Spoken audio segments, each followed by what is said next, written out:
Good evening. Welcome to Community and Technology, where we connect the global community with news, information, and resources that we hope will help improve your life. I'm Stu Reed. Here's my co-host, Dave Bernstein. Hey, Dave. Hello. What's going on, man? Well, whole lots of things that we did before. We've got some good or scary stuff about voice cloning, but let's start with some of the free speech issues. Did you see the arrest in Paris? Yes, you're talking about the guy from Telegram, the founder, Pavel Durov, I guess is his name.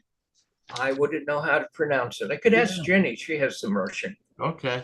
But they Telegram, of course, is a social media communications platform, and something I didn't know till I read the story, but they're one of the leading platforms for communications and information about what's going on in the war in Ukraine.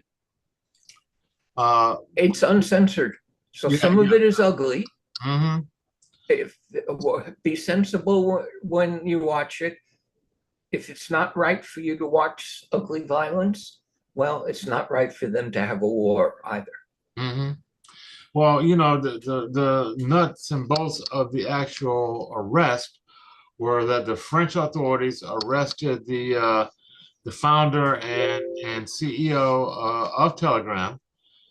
He has not yet been charged, but they're talking about money laundering, drug trafficking, and possibly child pornography as potential charges. Apparently, they arrested him, Dave, and they can hold him 4 days without formally charging him. So it's still up in the air what he's going to be charged with. But apparently, the channel has a history of free speech, and it's a been called a haven for hate speech, if you will. And I think Elon Musk is one of the big proponents. So we all know that he's a big proponent of uncensored speech, if you will.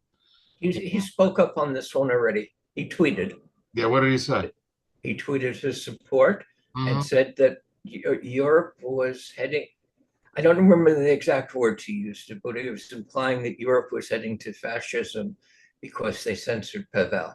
Hmm. Uh, yeah, it is a very hard question. In England, hundreds of people have been arrested in the recent bloody riots that happened, some of whom just for posting things online Yeah, we that the reported on government that thought story was a uncommon. couple of weeks ago, Dave. Apparently, there were huge riots set off throughout England in many different cities of England as a result of misinformation that was put out there about a young person, a child who was stabbed to death in a school. There was information put out that the person doing the stabbing was a Muslim. And it turns out that was not the case. The government put out information, actually put out the person's name, which was kind of unprecedented for them. The person was under 18 years old, but they put out his name. And apparently, even though he had an unusual last name, I can't tell you where he's from, but he's British born and raised. But that Yeah, did so not. I think he was Muslim, but he Okay. wasn't an immigrant. And the violence was against immigrants, Hmm. something that is happening far too often in this country as well. Yeah. It makes it really hard for the United States to talk about human rights. There is the UN Declaration on Human Rights from 1948, which we signed on to, and that includes many human rights beyond the ones the US government talks about, which is free speech in China, including the right to refugee status. After all, the British thought George Washington was a terrorist. Yeah, they sure did. They sure did. Well, Dave, I have a question, or something to get your views on. Back to the report from London, they arrested a 53-year-old woman, jailed for 15 months after posting on Facebook that a mosque should be blown up, quote, with the adults inside. Another 45-year-old man was arrested and sentenced to 20 months for goading his online followers to torch a hotel that houses refugees. And a 55-year-old woman was questioned by police for a viral posting that wrongly identified the suspect in the Delhi knife attack. That's what was the precipitating event of the recent riots over there. So, my question is, the classic example, free speech that is dangerous. You're in a crowded theater and you jump up and yell fire, and you incite a stampede, and there is no fire. So, if free speech actually results in violence, I'm thinking that that should be sanctioned. Uh, I know there's probably a gray area, but in some cases, like these recent arrests in England, it seems pretty straightforward. What's your take? Uh, I'll defer to you on this. There's a lot of gray areas. One of Hmm. them is January 6th and the President of the United States, Hmm. who certainly seemed like he was inciting people to commit violence. Sure did. Sure did. I He think, was being cute, as anybody who in Washington knows how to do. You don't say something direct, but you make sure everybody hearing it knows. right, And it makes it hard. send the message without saying it directly. Yeah. Okay, now, this is another part of the free speech story. Mark Zuckerberg just sent a letter to a Republican in Congress saying that Meta, Facebook, was pressured by the senior officials in the US government to censor COVID-19 content, Hmm. which they called misinformation, and as far as I can tell, was definitely misinformation.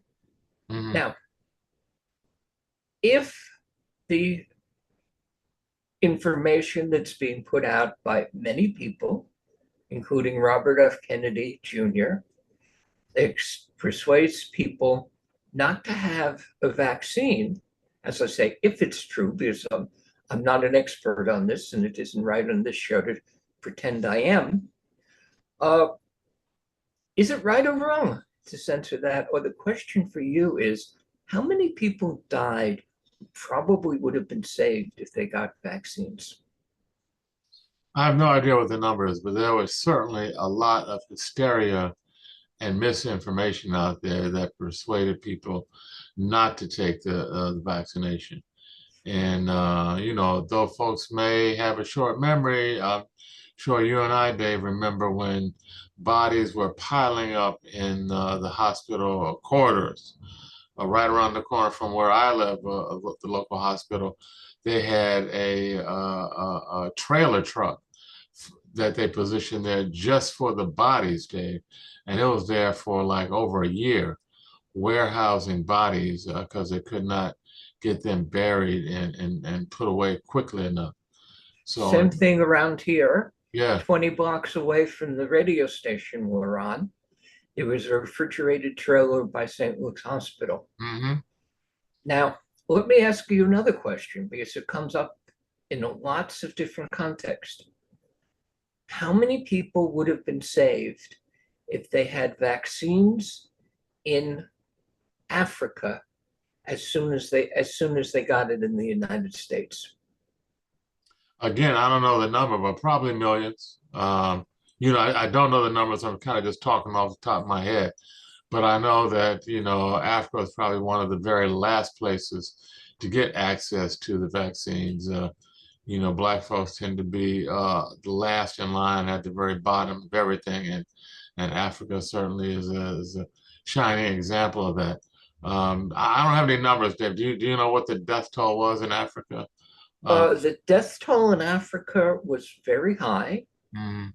although the death toll in America proportionally may have been just as high, which is amazing considering we do have a lot of good hospitals here.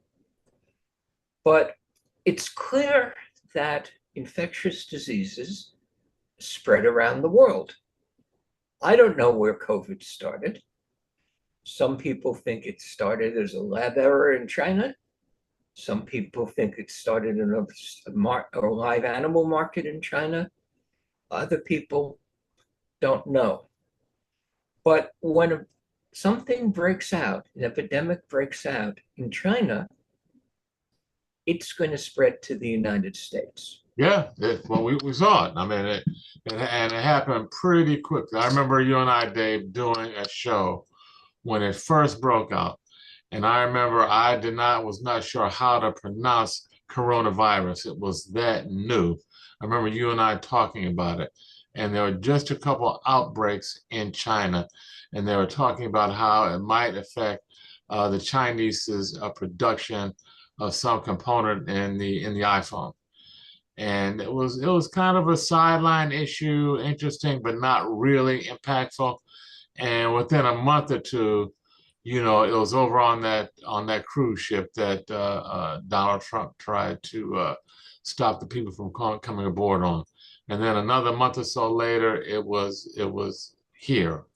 And before I knew it, it was right here in my very neighborhood where I live in New Rochelle, became the epicenter of the COVID crisis, and just spread throughout the nation.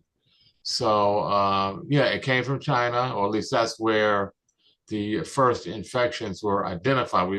There still is no consensus on how it came to be, but I think there is some consensus that's the region that it came from.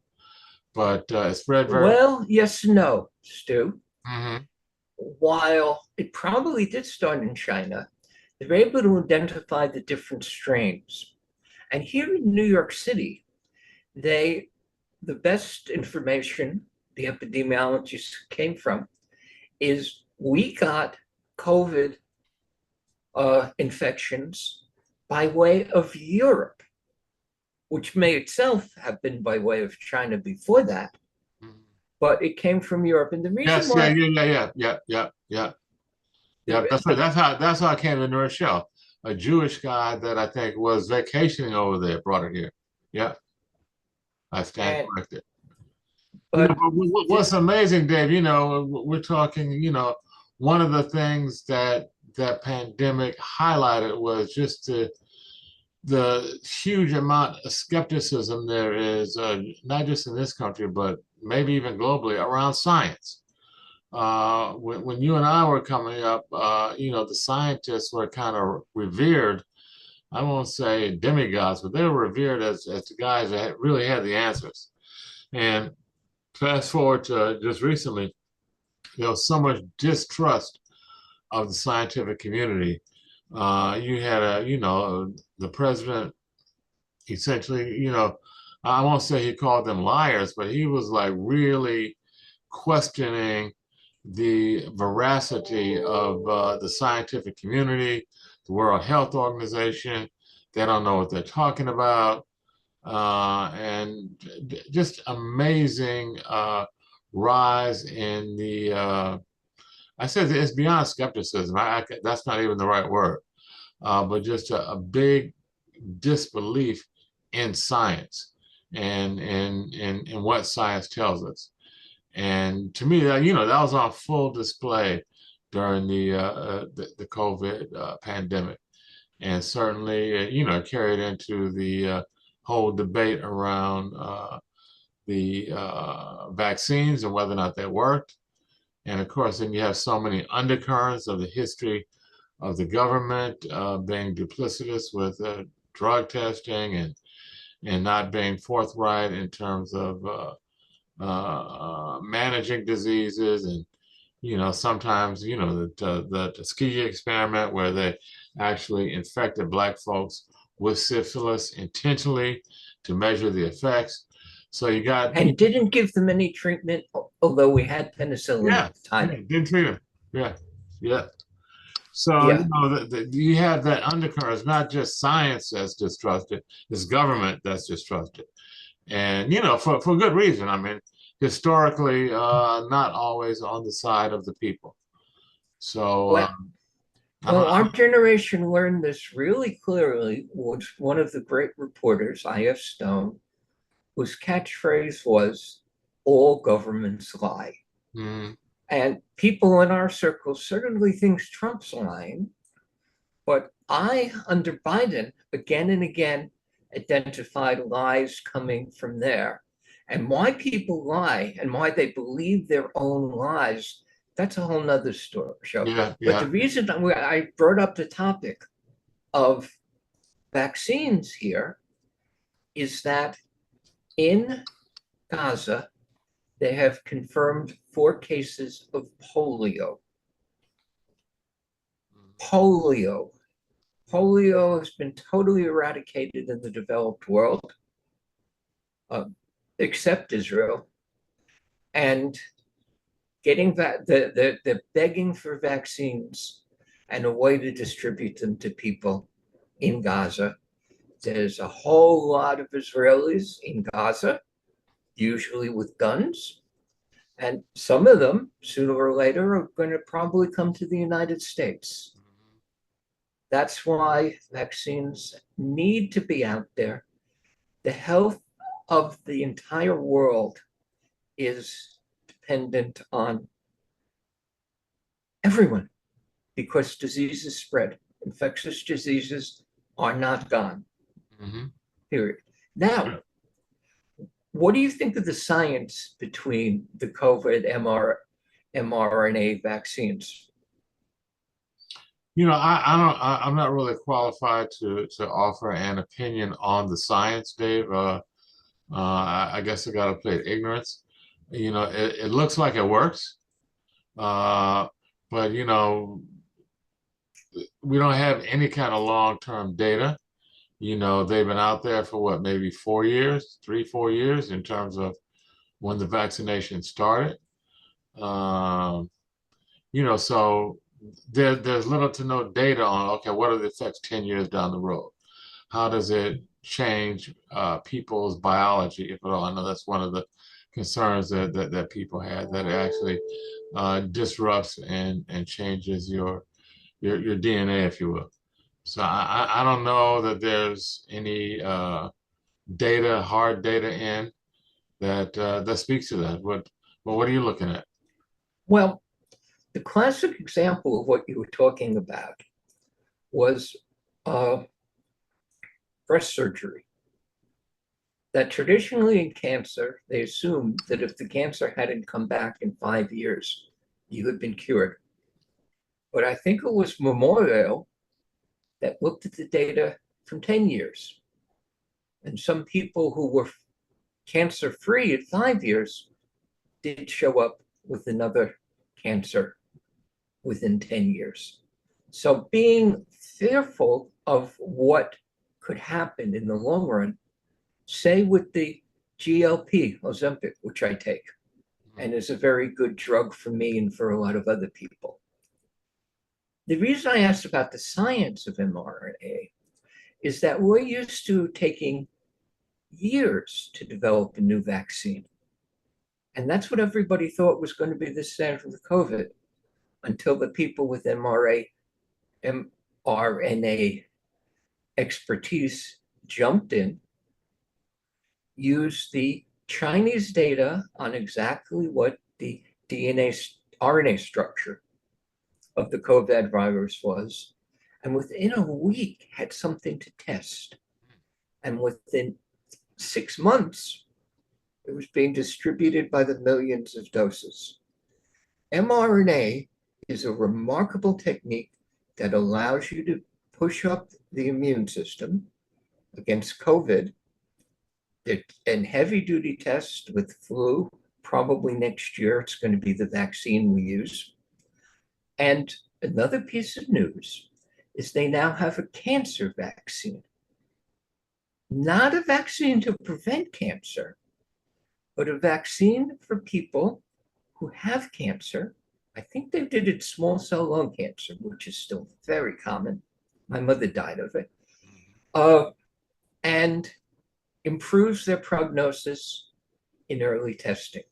Now, can you imagine how a vaccine could help in cancer? Yeah, if it worked, I mean, it'll be tremendous. I mean, most of the cancer treatments that we have today that are pretty invasive, although they're getting better.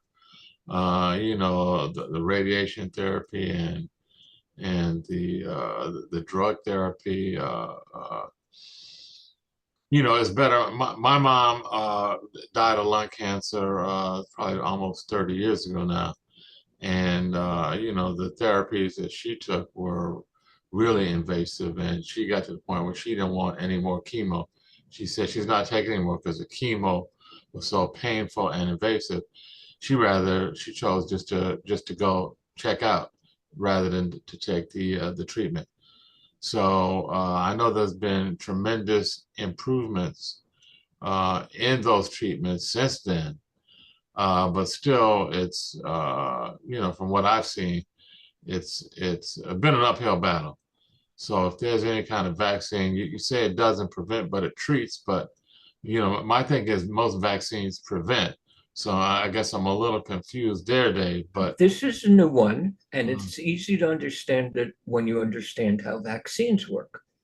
Vaccines work by stimulating the body's own immune system right, to attack an invader like a virus. mm, What they're now going into human testing is a vaccine that stimulates the body's immune system to attack cancer cells.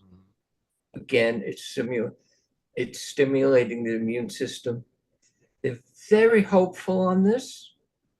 And the Brits have arranged for the first, I think, 24 human beings to try it in the near future.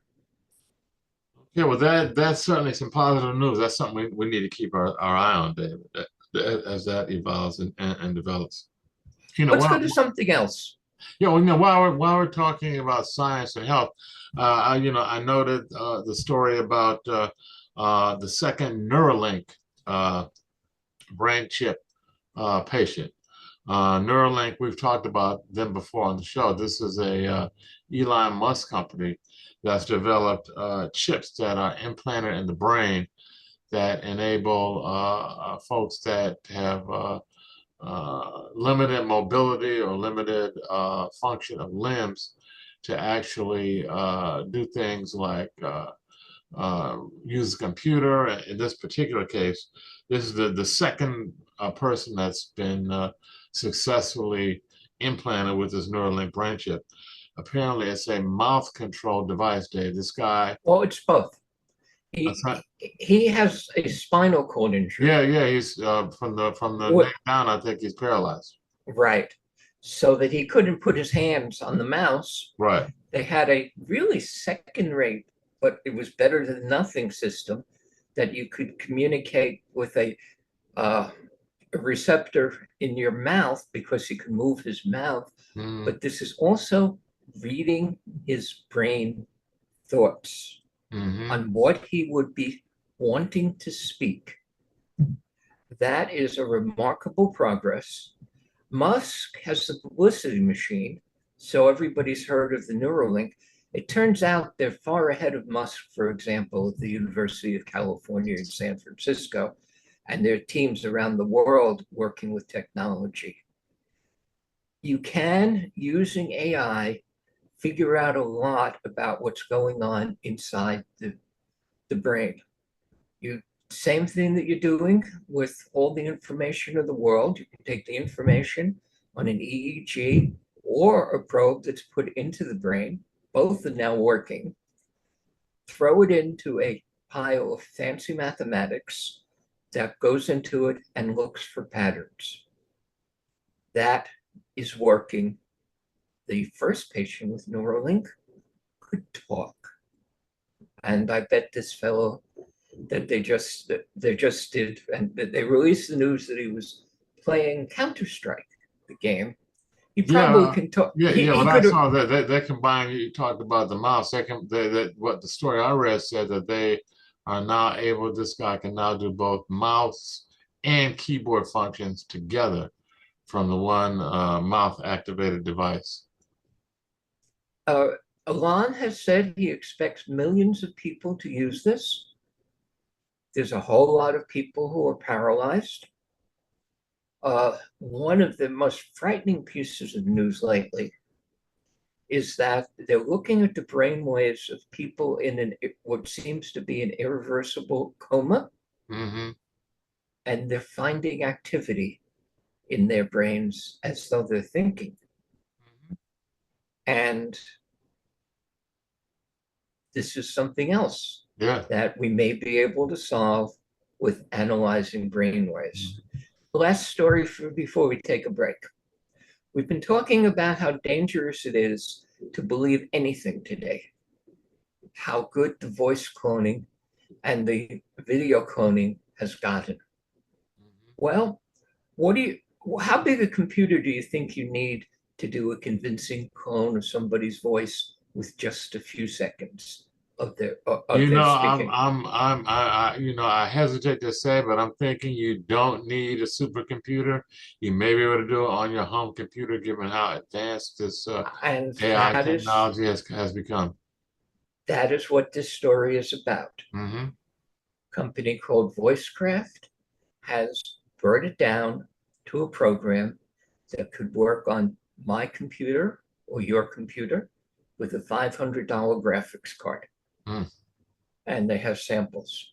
Wow. The other voice clone looks surprisingly good, but obviously is not cloning his actual voice. Abraham Lincoln talking. And they took a picture of Lincoln, Mm-hmm. put it into the voice clones with guesses at what his speech would have been like. And not merely did it replicate his speech, it replicated the moves of his mouth and face. Because as you can see, talk at me a minute, Stu. Say something. Yeah, well, the voice clone technology, one of the things that it does is it very rapidly is able to create these clones. And the reason I asked you to speak is that I have you on the screen. Most people are just hearing us on the radio. Mm-hmm. And I could see your cheeks moving as you talked. Right. And the latest versions of voice cloning are remarkable and do have all the facial movements that look like it's not just audio, it's video. That's what you're saying, right, Dave? Yep. And they look really good. And somebody just released that as a open source package that lets you do it, which means it's going to be all over the world very quickly. And another open source package came out. We've been talking about the incredible videos that we first saw in Sora, which didn't become a product, and now we're seeing in Runway and Kling and several other products that you can use today. It's really incredible what the video is doing. There is now an open source diffusion transformer model that I just got the word of before we went on the air. Got it on a tweet. That can allow you to create, in this case, short videos that look like they were shot on a camera. Now, where do you think that came from? I don't know, ChatGPT. I mean, one of the... Not this one. No? This one came from Tsinghua University in Beijing. Wow, okay, China. Which is one of the reasons I talk about the high price we're paying, cutting off Chinese science and Chinese medicine and Chinese technology. Okay, let's hold there for a minute, Dave. We got more to talk about on that, but we got to take a break. We'll be back on that. This is Community and Technology on WHCR 90.3 FM with Dave Burstein and Stu Reed. Stay tuned. We'll be right back after a brief musical break.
Okay, we're back. Community technology, Dave Bernstein and Stu Reed. A little before the break, Dave, we were talking about science and COVID and a lot of the skepticism that evolved around it. What's the latest on that? You had some Well, breaking we're now news. 4 years in, Hmm. and a whole lot more has been learned than they knew in the midst of the epidemic. And while it's pretty clear that there was lots of treatments and vaccines that made a significant difference, there was also a whole lot of mistakes made by the best scientists in the world. One of them was, how do you get COVID? Back in the course of the epidemic, well, remember giving out instructions on how to properly wash your hands? Absolutely. Because, yeah, because at that point, they thought that, like infection spread in the hospital with doctors' hands, that's how COVID could be spread. And it turned out after 2 years of data, 3 years of data, almost all COVID infections spread through the air, not through touching things. So all that hand washing and glove wearing was uh, Not so not important. effective. Mhm. It may have had some effect, but overwhelmingly, and it got to the point where listening to all the scientists or reading all the scientists, felt very comfortable when I was outside, but knew I had to be careful when I was in a bus or the subway. Mhm. The other thing was mask. It looks like mask worked some, probably saved about 100,000 lives in the United States masking, but wasn't nearly as good as they thought in the midst of the epidemic, where everybody was wearing a mask everywhere, including outside, Right. where it turned out not to be necessary. Hmm. What does that mean? No, it doesn't mean that Tony Fauci should go to jail, as Elon Musk once said, because of his lies destroying public health. It says that the best scientists, when they don't have enough data, sometimes don't get it completely right. Yeah. Yeah. I think it also says that there's a lot of hysteria, Dave, when you have something an outbreak like that, where people are dying left and right. It's so easy to have hysterical reactions and to go overboard on this, that, or the other when there's not real data to back all that up. And the best scientists in the world came to their best conclusions, and Hmm. it was only half right. Hmm. And that's exactly what you should expect. Right. Ah, So what else we got? I know during the break you're talking a little bit about AI generated music, Dave. Is that you said something made the charts over in Europe? What was that story? yeah. For the music at the break for the show, I'm going to give Stu some examples of AI generated music that sounds, well, no worse than a lot of the things that are successful in the record I don't business. know. That's very hard. That's a low bar, Dave, but okay. Do you remember On Top of Spaghetti?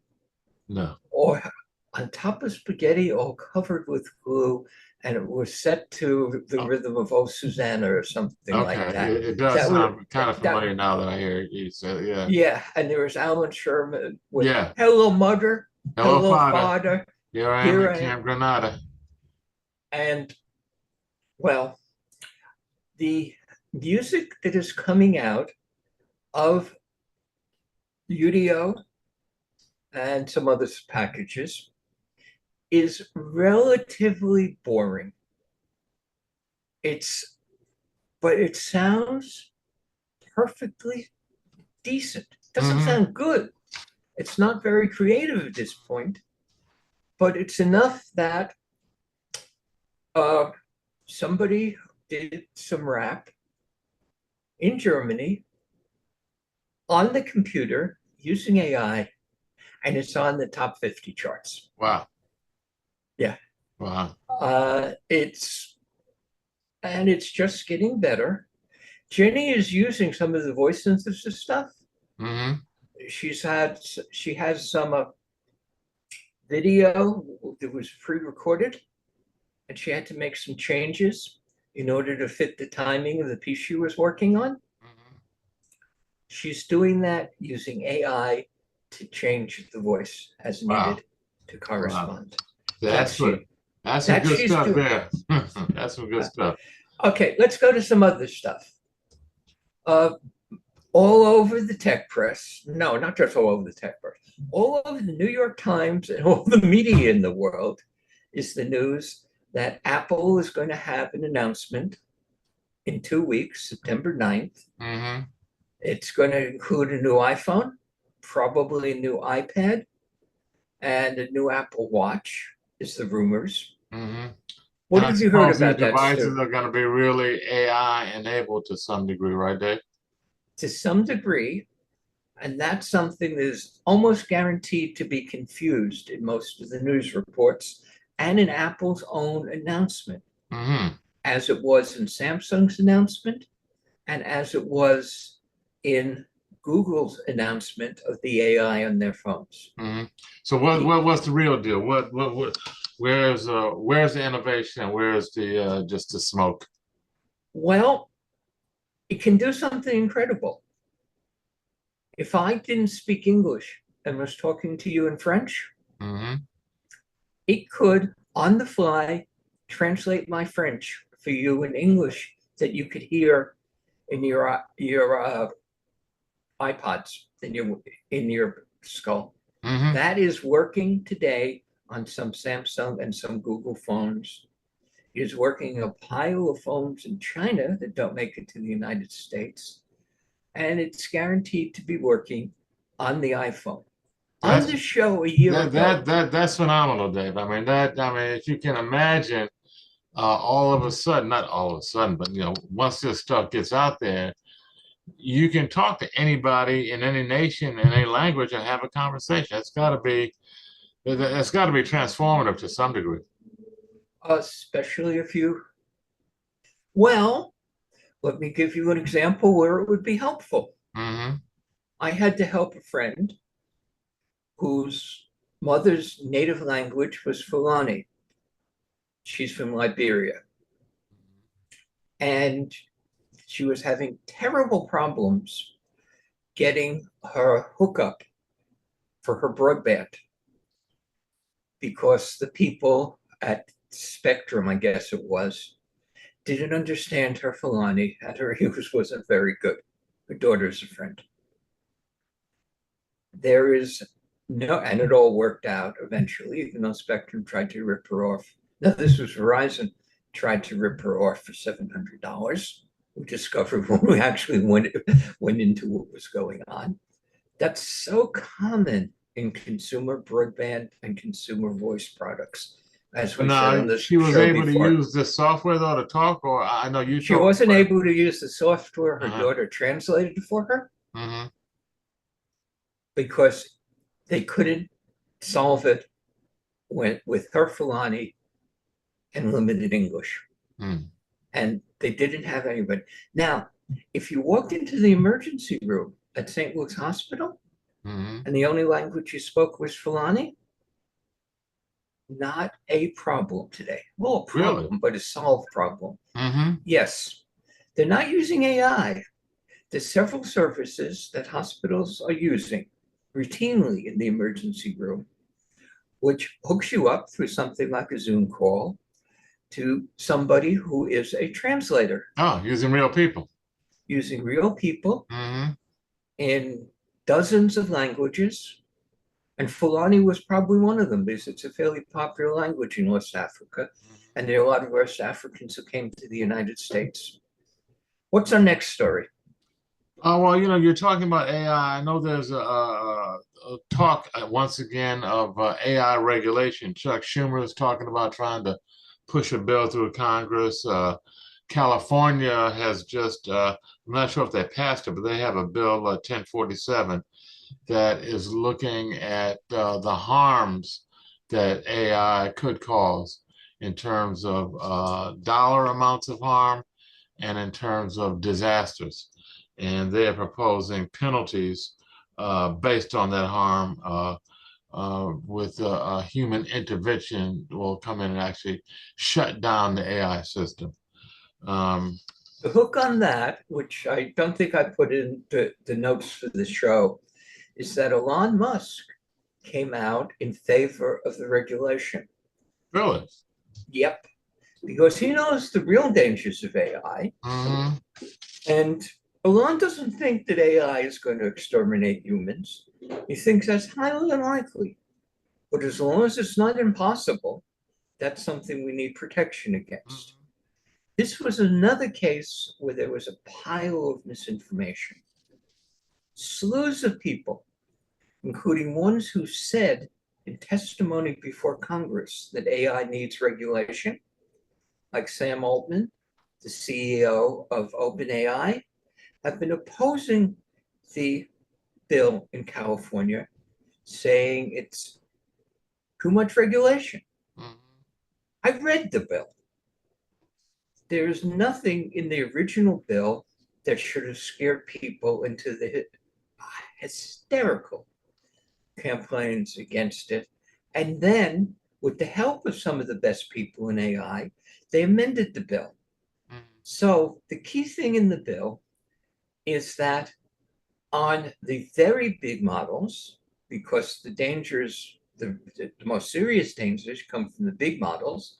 There's lots of dangers from the small models, like employment bias and housing bias. But in the big models, some people, including many of the best AI scientists in the world who've signed petitions that I've also signed, say, we don't know. And it might be that dangerous. Well, the bill specified requirements for models that cost over $100 million to build. Huge models from places like Google and OpenAI that are getting bigger and better every day, and companies that are perfectly capable of affording answering a questionnaire and doing some basic testing of the safety of their models. People were scared because they can't do that with low-cost open source stuff. They, I believe, they have put in what is believed to be protection for the open source stuff. But when Google or OpenAI or Anthropic make a huge model, yes, there would be required by the California law to test it to make sure it's not that Now, dangerous. just to be clear for our listeners and viewers, I don't think the California law hasn't passed yet. It's come out of committee, but it's not yet been passed into law. So it's still being kicked around in the legislature there. And a lot of heavy duty techniques are begging the governor of California, Newsom, to veto it if, as expected, it gets to his desk shortly. Hmm.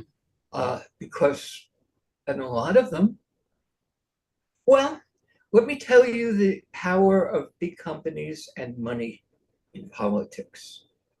We're an autocracy, mostly, not a Yeah. democracy, You mostly. say winnertocracy. Yeah. Mm. Yeah. Big bucks wins. Yeah. How much do you think the people who have lots of money, billions and billions in cryptocurrency, have raised to influence this year's American election? I don't have a number, Dave, but I imagine it is immense. It is well over $200 million. Hmm. And they've already spent 12 million of that just in primaries for candidates who don't want regulation on crypto. Hmm. There absolutely should be regulation on crypto about fraud and ordinary consumer harms and ripoffs. It's not just FTX. Every few weeks, I get another story about some scandal in crypto, some service that's been hacked, and in several cases, billions of dollars had been moved. Hmm. And in some cases, it's going directly against consumers. Hmm. Consumer, I don't care whether Mark Andreessen, who's contributed through his company, Andreessen Horowitz, 44 million to buying politicians. Let's be honest, what campaign contributions are about. Right. And the companies he is an investor in have put up 75 plus 44, another 120 million to influence the American elections. Any candidate who's against crypto or might be Wow. against crypto or hasn't come out strongly in favor of crypto, like Vance, is being attacked heavily Mhm. with over $200 million Wow. of advertising. That's great. I don't know how it could happen, but I think Bernie Sanders has the right idea. We got to get money out of elections and electioneering. I don't know how that could happen, but Actually, there's an wow. easy way to make a big difference. Yeah. We know because when the Supreme Court put out a decision, Citizens United, until then there was a limit. People couldn't give more than $7,000 or something like that to a candidate. What the Supreme Court did, Republican-dominated Supreme Court, was say that people or companies, Right. and the big money is coming from companies, it's their freedom of speech to spend $200 million in a political action committee that strongly favors one of the participants in an election. It cannot go directly to the candidates. That had been able to limit some. But then go to the PAC. Goes to the PAC, Yeah. and the amount of money going into the PAC in this year's elections is billions. So that Supreme Court ruling, Dave, if I'm not mistaken, it essentially categorizes, it gives corporations the same rights of I don't know if free speech is the right word, but they give. This said that corporations spending money to get ideas out there are speakers. Right. And under the Bill of Rights, they had the right to speak in any way they wanted to, like giving $45 million Wow. to the candidates who happened to be supporting something you invested literally billions of dollars in. Andreessen Horowitz is one of the biggest investors in California, and it's invested a lot in cryptocurrency. He says he's the largest in the world, which means billions. Well, we're about winding down here, Dave. Before we go, I got a question for you. Yeah, okay. Okay. What's the record for walking across the English Channel? For walking across the English Channel? Dave, I think there is no record. The English Channel is water. Come on. Well, Jesus did it, so we have historical precedents. Okay. But this was great. Somebody asked ChatGPT, "What's the world record for crossing the English Channel entirely on foot?" What'd they say? The world record for crossing the English Channel entirely on foot is held by Christoph Rondrach of Germany, who completed the crossing in 14 hours and 51 minutes on August 14th, 2020. Wow. Well, unless Jesus has come back to earth in the form of Mr. Rondrach, I think that is a mistake on the part of AI, and all of us in the business know mistakes are so common, you have to be scared about them. Yeah. One of the big concerns about AI, and because it's AI and it's a computer and it's sophisticated, they're right when they give you the answer. So and they are right 95% of the time, 97% of the time. The 5% will kill you, man. Absolutely. And that's something that people in AI all know, all make a point of saying at some point when they ask you to use their product, but expect people to totally ignore. Right. Yeah. And that's what you have to know about AI. It makes serious mistakes. And no, I don't think there's anybody in Germany who can walk across the water of the English Channel. Okay, there you have it, folks.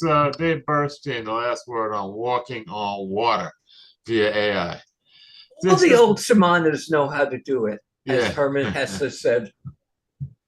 Okay, this has been Community and Technology on WHR 90.3 FM and on the web at WHR.org every Wednesday, 5 to 6 p.m. Tune in. Just might learn something. Good night.